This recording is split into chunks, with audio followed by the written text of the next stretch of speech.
even if it's 5 or I've done this for over 20 years, it could be 20 years later. Man, your prices are out of this world. I remember when, and that's when we tell them, like so many of our African stores, yesterday's price is not today's price, and there's no credit today. Come back tomorrow. So that's just how it is. Now, when building this business, tell the people, did you get support from family when building this business? Did you get any angel investors, VC, to say, hey, make this easy, we believe in you? How did you create this? The journey was long and hard, and I wish I had a VC. I wish I had an angel investor. I bootstrapped. We bootstrapped from the beginning, right up to where we are today. So like I mentioned, I got that remote job, right? And that changed the game for us. And the great thing from there is the guy I was working for was so happy with the work I was doing that he wanted to grow his team, right? So it was an accounting firm, and I roped in 2 other ladies into that equation. And he was really happy with the work they were doing as well. But unfortunately, they didn't really have the infrastructure I did at home. So here in Zimbabwe, we do have an issue in regards to blackouts. So almost daily, we could get a blackout. So they were missing meetings, and they weren't really working as efficiently as they could have been. And he was getting frustrated. So I didn't want them to lose their job. So I was like, why don't you guys come work from my house, right? And basically they started working from my house. He increased my, he started paying for my internet and stuff like that, just, to accommodate the additional expenses.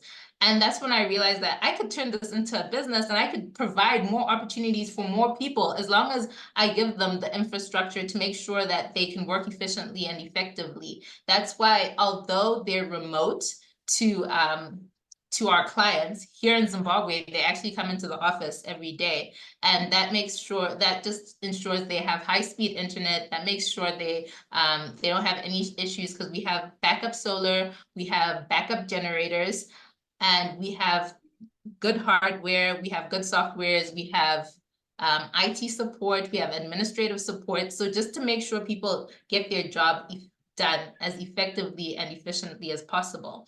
But yeah, from there, it was just growing and growing, and it was just a matter of reaching out. And we didn't have any angel investors. We actually were, and we still to this day do this, where we just go on LinkedIn, we go on virtual networking platforms, we reach out to as many people as we can to tell them about the business. And that's really how the business has been growing organically.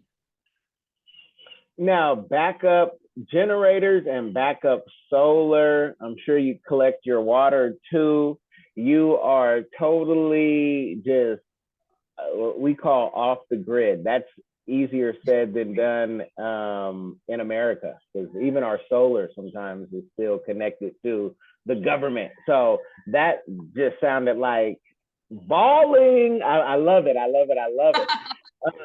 And I have some solar, but it's like my pool is solar. But like to have it all done, like you are always on.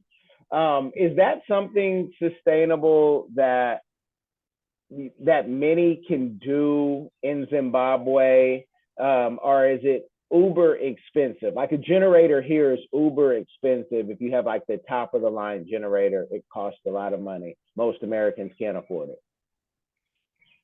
So what is interesting is that over the time, I think solars have become cheaper and cheaper and cheaper.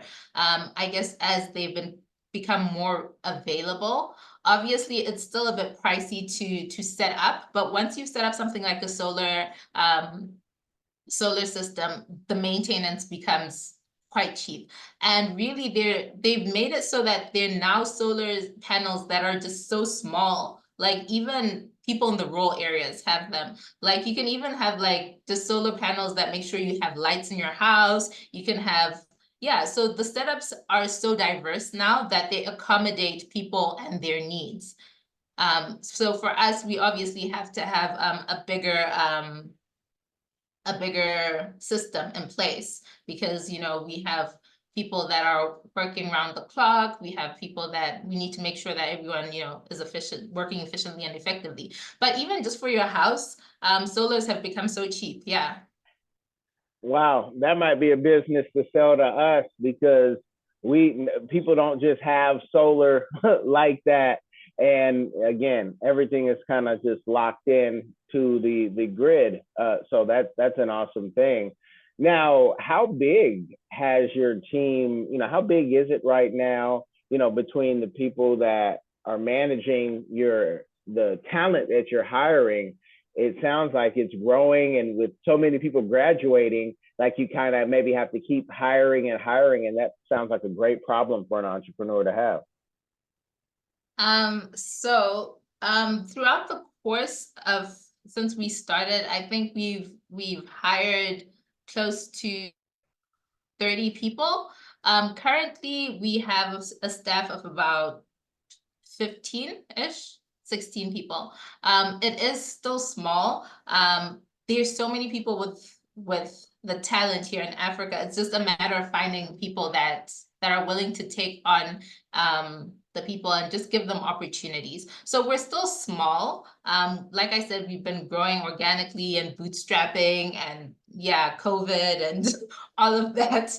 But we're definitely growing slowly. And right now we have 16 people, but to date, I think 30 to maybe 40 people that have gone through us. Usually after maybe some people do projects, so they come in and out as well. So maybe someone wants them for a website and then they come back, or for another project, or maybe someone wants them for a certain marketing campaign. So we've always tried to be flexible when it comes to projects. So that does keep people coming back as well. Okay, no, that's awesome, and you know, I don't know. I have this weird thing that America has a shortage of 2 million nurses. They love African nurses. Doesn't matter what country. They love Filipino nurses. Doesn't matter which island from the Philippines. If you have nurses, that's something that, oh, I'd have to have you talk to my wife because that's more. She handles that part of the the business. But if you have people in healthcare, please let it be known because, you know, of course you have to take some additional testing when you get here, but everybody who's hired an African or a Filipino nurse has always been happy because it's naturally in the African culture, in the Philippines culture, to take care of the elderly, take care of the sick.